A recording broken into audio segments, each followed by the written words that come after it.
شروع اللہ کے نام سے جو بہت مہربان نہایت رحم کرنے والا ہے۔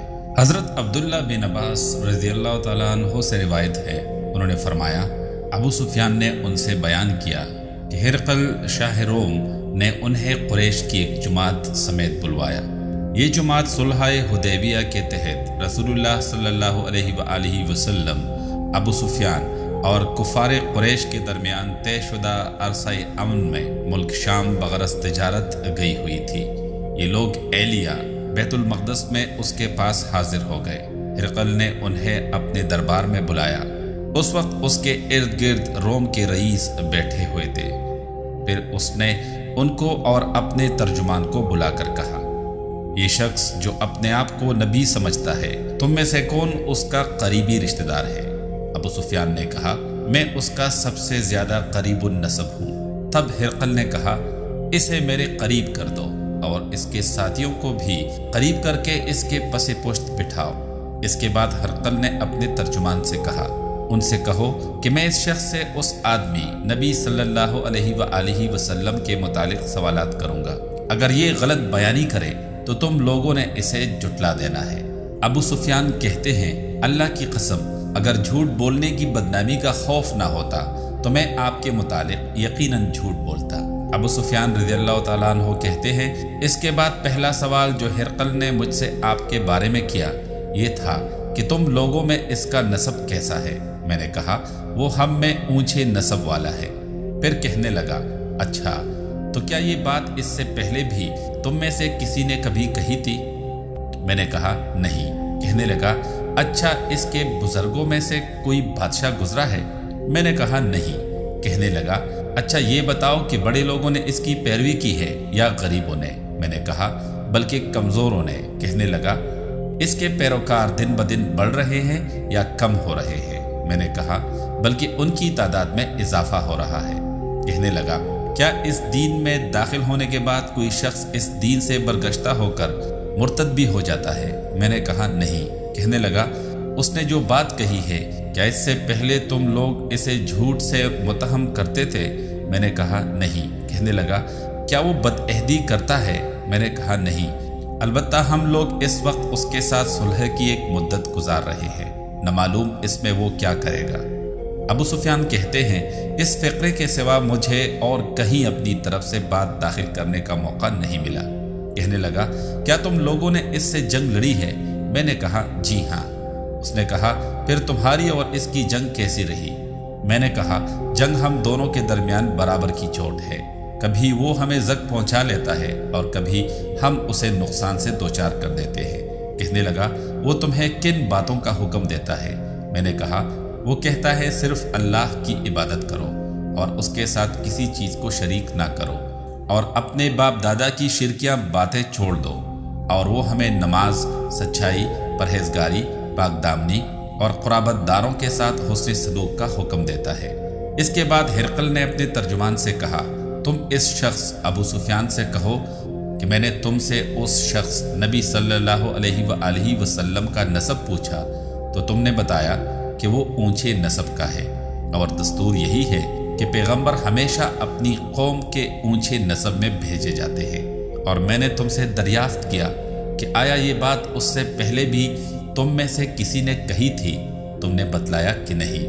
میں کہتا ہوں، اگر یہ بات اس سے پہلے کسی اور نے کہی ہوتی تو میں کہتا کہ یہ شخص ایک ایسی بات کی نقالی کر رہا ہے جو اس سے پہلے کہی جا چکی ہے۔ اور میں نے تم سے دریافت کیا کہ اس کے بزرگوں میں سے کوئی بادشاہ گزرا ہے تو تم نے بتلایا کہ نہیں۔ میں کہتا ہوں، اگر اس کے بزرگوں میں سے کوئی بادشاہ گزرا ہوتا تو میں کہتا کہ یہ شخص اپنے باپ کی بادشاہت کا طالب ہے۔ اور میں نے تم سے دریافت کیا کہ جو بات اس نے کہی، اس دعوی نبوت سے پہلے تم نے کبھی اس پر جھوٹ بولنے کا الزام عائد کیا ہے تو تم نے بتلایا کہ نہیں۔ اور میں اچھی طرح جانتا ہوں کہ ایسا نہیں ہو سکتا کہ وہ لوگوں پر جھوٹ باندھنے سے تو پرہیز کرے لیکن اللہ پر جھوٹ بولے۔ میں نے تم سے یہ بھی دریافت کیا کہ بڑے لوگ اس کی پیروی کر رہے ہیں یا کمزور، تو تم نے بتلایا کہ ناتواں لوگوں نے اس کی پیروی کی ہے، اور حقیقت یہی ہے کہ اس قسم کے لوگ ہی پیغمبروں کے پیروکار ہوتے ہیں۔ میں نے تم سے پوچھا وہ بڑھ رہے ہیں یا کم ہو رہے ہیں، تو تم نے بتلایا کہ ان کی تعداد میں مسلسل اضافہ ہو رہا ہے۔ در حقیقت ایمان کا یہی حال ہوتا ہے تاکہ وہ پایۂ تکمیل تک پہنچ جاتا ہے۔ پھر میں نے تم سے پوچھا، کیا اس دین میں داخل ہونے کے بعد کوئی شخص متنفر ہو کر مرتد بھی ہوتا ہے؟ تو تم نے بتلایا کہ نہیں، اور ایمان کا حال یہی ہوتا ہے کہ اس کی بشاشت یعنی خوشی جب دل میں سما جاتی ہے تو پھر نکلتی نہیں۔ اور میں نے تم سے دریافت کیا، کیا وہ عہد شکنی کرتا ہے؟ تو تم نے بتلایا کہ نہیں، اور رسول ایسے ہی ہوتے ہیں، وہ دھوکہ نہیں کرتے۔ میں نے تم سے یہ بھی سوال پوچھا، وہ تمہیں کن باتوں کا حکم دیتا ہے؟ تو تم نے بتلایا کہ وہ اللہ کی عبادت کرنے اور اس کے ساتھ کسی کو شریک نہ ٹھہرانے کا حکم دیتا ہے، تمہیں بت پرستی سے منع کرتا ہے، اور نماز، سچائی اور پرہیزگاری اور پاک دامنی اختیار کرنے کے متعلق کہتا ہے۔ لہٰذا جو کچھ تم نے بتایا ہے اگر وہ صحیح ہے تو یہ شخص بہت جلد اس جگہ کا مالک ہو جائے گا جہاں میرے یہ دونوں قدم ہیں۔ میں جانتا ہوں کہ یہ نبی آنے والا ہے، لیکن میرا یہ خیال نہ تھا کہ وہ تم میں سے ہوگا۔ اگر مجھے یقین ہوتا کہ میں اس کے پاس پہنچ سکوں گا تو اس سے ملاقات کی زحمت ضرور اٹھاتا، اور اگر میں اس کے پاس مدینے میں ہوتا تو ضرور اس کے پاؤں دھوتا۔ اس کے بعد ہرقل نے رسول اللہ صلی اللہ علیہ وآلہ وسلم کا وہ خط منگوایا جو آپ نے کلبی رضی اللہ تعالیٰ عنہ کے ذریعے سے حاکم بصرہ کے پاس بھیجا تھا، اور اس نے وہ خط ہرقل کو پہنچا دیا۔ ہرقل نے اسے پڑھا۔ اس میں لکھا تھا، شروع اللہ کے نام سے جو بہت مہربان نہایت رحم کرنے والا ہے۔ اللہ کے بندے اور اس کے رسول محمد صلی اللہ علیہ وآلہ وسلم کی طرف سے ہرقل عظیم شاہ روم کے نام، اس شخص پر سلام جو ہدایت کی پیروی کرے۔ اس کے بعد میں تجھے کلمہ اسلام لا الہ الا اللہ محمد الرسول اللہ کی دعوت دیتا ہوں۔ مسلمان ہو جا تو محفوظ رہے گا، اللہ تعالیٰ تجھے دوہرا اجر دے گا۔ اگر تو یہ بات نہ مانے تو تیری رعایا کا گناہ بھی تجھی پر ہوگا۔ اور اے اہل کتاب، ایک ایسی بات کی طرف آ جاؤ جو ہمارے اور تمہارے درمیان یکساں ہے، ہم اللہ کے سوا کسی اور کی عبادت نہ کریں اور اس کے ساتھ کسی چیز کو شریک نہ ٹھہرائے، اور ہم میں سے کوئی اللہ کے سوا ایک دوسرے کو اپنا کارساز نہ سمجھے۔ چنانچہ اگر یہ لوگ آراز کریں تو صاف کہہ دو کہ گواہ رہو ہم تو فرمان بردار ہیں۔ ابو سفیان رضی اللہ تعالیٰ عنہ نے کہا، جب ہرقل جو کہنا چاہتا تھا کہہ چکا اور خط پڑھ کر فارغ ہوا تو وہاں آوازیں بلند ہوئی اور بہت شور مچا اور ہم باہر نکال دیے گئے۔ میں نے باہر آ کر اپنے ساتھیوں سے کہا، ابو کبشہ کے بیڑے کا معاملہ بڑا زور پکڑ گیا ہے، اس سے تو رومیوں کا بادشاہ بھی ڈرتا ہے۔ اس روز کے بعد مجھے برابر یقین رہا کہ اس رسول کا دین غالب آ کر رہے گا، یہاں تک کہ اللہ تعالیٰ نے میرے اندر اسلام جاگزی کر دیا۔ ابن ناتور جو ایلیا کا گورنر، ہرقل کا مصاحب اور شام کے عیسائیوں کا پادری تھا، بیان کرتا ہے کہ ہرقل جب ایلیا بیت المقدس آیا تو ایک روز صبح کے وقت رنجیدہ خاطر بیدار ہوا۔ اس کے کچھ مصاحب کہنے لگے، ہم دیکھتے ہیں کہ آپ کی طبیعت کچھ بجھی بجھی ہے۔ ابن ناتور نے کہا، ہرقل ماہر نجومی اور ستارہ شناس تھا۔ جب لوگوں نے اس سے پوچھا تو کہنے لگا، میں نے آج رات تاروں پر ایک نگاہ ڈالی تو دیکھتا ہوں کہ ختنہ کرنے والوں کے بادشاہ کا ظہور ہو چکا ہے۔ بتاؤ ان دنوں کون لوگ ختنہ کرتے ہیں؟ مصاحب کہنے لگے، یہودیوں کے سوا کوئی ختنہ نہیں کرتا، ان سے فکر مند ہونے کی چنداں ضرورت نہیں۔ آپ اپنے اہل علاقہ کو پروانہ بھیج دیں کہ وہاں کے تمام یہودیوں کو مار ڈالیں۔ اس گفتگو کے دوران میں ہرقل کے سامنے ایک شخص پیش کیا گیا جسے شاہ غسان نے بھیجا تھا اور رسول اللہ صلی اللہ علیہ وآلہ وسلم کا حال بیان کرتا تھا۔ جب ہرقل نے اس سے تمام معلومات حاصل کر لی تو کہنے لگا، اسے لے جاؤ اور دیکھو کہ اس کا ختنہ ہوا ہے یا نہیں۔ لوگوں نے اسے دیکھا اور ہرقل کو بتایا کہ اس کا ختنہ ہوا ہے۔ ہرقل نے اس سے دریافت کیا، عرب ختنہ کرتے ہیں؟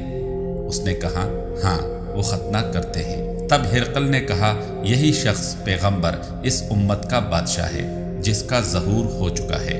پھر ہرقل نے اپنے علم میں ہم پلہ ایک دوست کو رومیہ میں خط لکھا اور خود حمص روانہ ہو گیا۔ ابھی حمص نہیں پہنچا تھا کہ اسے اپنے دوست کا جواب موصول ہو گیا۔ اس کی رائے بھی رسول اللہ صلی اللہ علیہ وآلہ وسلم کے ظاہر ہونے میں ہرقل کے موافق تھی کہ آپ نبی برحق ہیں۔ آخر حمص پہنچ کر اس نے روم کے سرداروں کو اپنے محل آنے کی دعوت دی۔ جب وہ آ گئے تو پھر آپ نے حکم دے کر دروازے بند کر دیے، پھر بالا خانے یعنی بالکونی سے انہیں دیکھا اور کہنے لگا، روم کے لوگوں، اگر تم اپنی کامیابی، بھلائی اور بادشاہت پر قائم رہنا چاہتے ہو تو اس پیغمبر کی بیعت کر لو۔ یہ اعلان حق سنتے ہی وہ لوگ جنگلی گدھوں کی طرح دروازوں کی طرف دوڑے، دیکھا تو وہ بند تھے۔ جب ہرقل نے ان کی نفرت کو دیکھا اور ان کے ایمان لانے سے مایوس ہوا تو کہنے لگا، ان سرداروں کو میرے پاس لے آؤ۔ جب وہ آئے تو کہنے لگا، میں نے ابھی جو بات تمہیں کہی تھی وہ صرف آزمانے کے لیے تھی کہ دیکھوں تم اپنے دین پر کس قدر مضبوط ہو۔ اب میں دیکھ چکا۔ تب تمام حاضرین نے اسے سجدہ کیا اور اس سے راضی ہو گئے۔ یہ ہرقل کے ایمان لانے کے متعلق آخری حالات ہیں۔ یہ روایت صالح بن کیسان، یونس اور معمر نے بھی زہرہ سے بیان کی ہے۔ فائدہ: ابو سفیان نے رسول اللہ صلی اللہ علیہ وآلہ وسلم کو ابو کبشہ کی طرف منسوب کیا ہے کہ ابن ابی کبشہ کا معاملہ تو بہت بڑھ گیا ہے۔ دراصل عرب کا یہ طریقہ ہے کہ کسی کی تحقیر و استہزاء کے پیش نظر اسے ایسے شخص کی طرف منسوب کر دیتے ہیں جو گمنام ہو، لیکن اس مقام پر اصل بات یہ ہے کہ عرب میں ابو کبشہ نامی ایک شخص بھی گزرا تھا جس نے اپنا آبائی دین چھوڑ کر شعرا ستارے کی پرستش شروع کر دی تھی۔ چونکہ ابو کبشہ نے ایک نیا دین اختیار کیا تھا، اس لیے ہر وہ شخص جو عرب کے آبائی دین سے ہٹ کر کوئی نیا دین اختیار کرتا اسے ابن ابی کبشہ کے نام سے یاد کیا جاتا تھا۔ اس سلسلے میں کچھ اور تعویلات بھی کی گئی ہیں۔ ان تمام میں قدر مشترک یہی ہے کہ ابو سفیان نے مذاق اور حقارت سے یہ اسلوب اختیار کیا۔